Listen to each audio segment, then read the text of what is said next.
వచ్చేవాళ్ళు. ఇప్పుడు వాళ్ళ మిస్సెస్ వాళ్ళ పిల్లలు ఇద్దరూ చక్కగా మందిరానికి వస్తారు.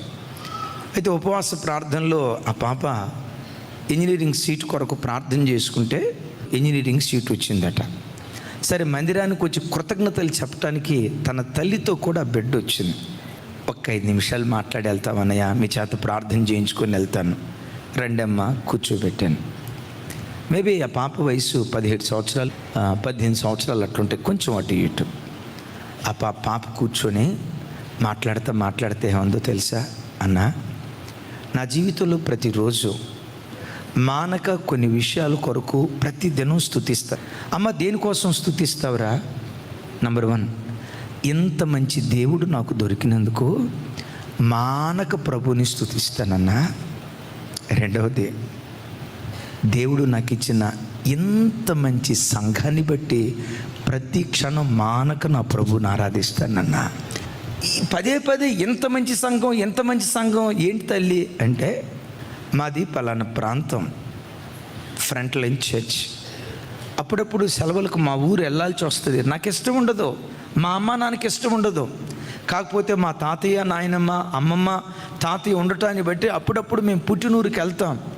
ఎప్పుడైనా చర్చికి వెళ్తే, అన్నా అది మందిరం అనాలో సంత అనాలో తెలియదన్నా, అది రైల్వే స్టేషన్ అనాలో బస్ స్టేషన్ అనాలో కాలేజీ కాంపస్ అనాలో అర్థం కాదన్నా.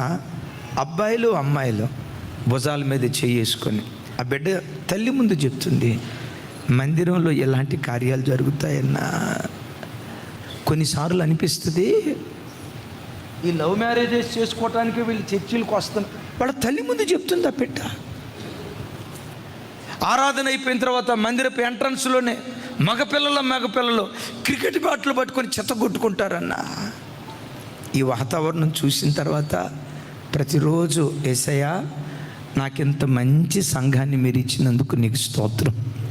మా మందిరంలో ఎక్కడ ఆడపిల్లలు మగపిల్లలు కూర్చొని మాట్లాడుకున్నట్టు కానీ, భార్యాభర్తలు కూడా నిలవబడి మాట్లాడుకున్నట్లు కానీ మా మందిరంలో చూడలేదయ్యా.